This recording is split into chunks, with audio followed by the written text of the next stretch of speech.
Hello everyone, स्वागत है आपका एक और लेक्चर में। और जो आज का हमारा टॉपिक है वो है प्लांट सेल और एनिमल सेल में क्या डिफरेंस है। तो ये आपका आईसीएसई बोर्ड का है। यूपी बोर्ड वाले नहीं सॉरी यूपी बोर्ड वाले नहीं, सीबीएसई वाले भी इसे देख सकते हैं। तो जो लेक्चर है ना, थोड़ा सा डिले हो गया है शूट करने में और शायद डालने में देरी ना लगे।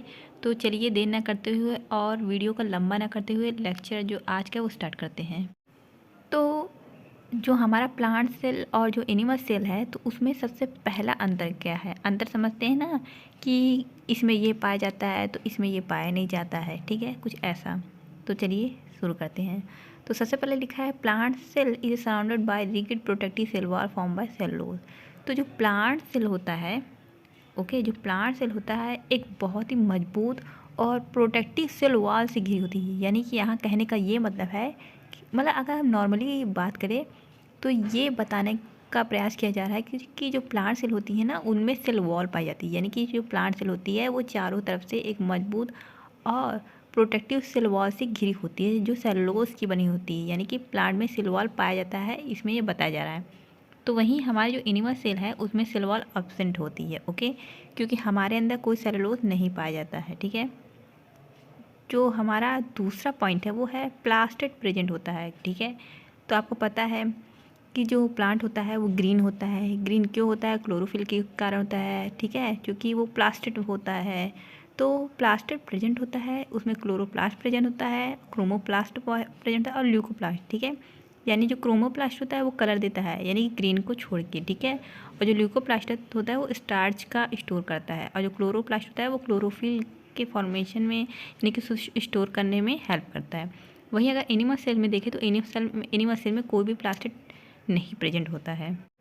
हमने देखा था कि प्लांट सेल में वैक्यूल्स पाई जाती है, ठीक है। वैक्यूल्स क्या होता है? एक खाली जगह होती है प्लांट सेल के अंदर, ओके। तो प्लांट सेल में एक वैक्यूल्स पाई जाती है और एक लार्ज स्पेस को घेर के रखा होता है। यानी होता है ना कि कोई ऐसी चीज़ होती है जो एक बड़ी जगह को घेर के रख लेती है सेल के अंदर, तो वैक्यूल वही चीज़ होती है, ठीक है।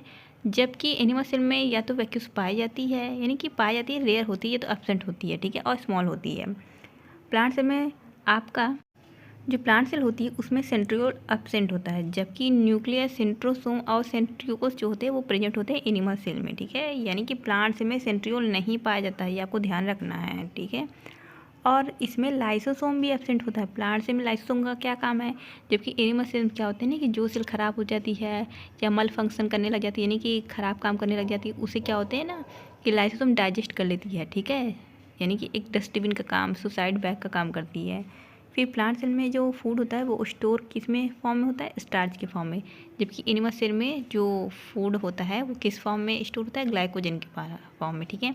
तो ये बहुत ही कम पॉइंट है आपके ये मतलब बुक में जितना पॉइंट है उससे ही मैंने यहाँ पे इंक्लूड किया गया है, कोई एक्स्ट्रा पॉइंट नहीं डाला है।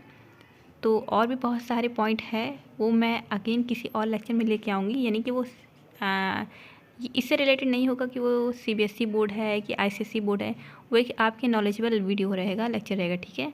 तो तब तक आप ये वीडियो को देखिए और वीडियो को एंजॉय करिए, और वीडियो पसंद आएगा तो चैनल को सब्सक्राइब करिएगा अगर आपको पसंद आए तो मिलते हैं एक नए लेक्चर के साथ। Bye bye.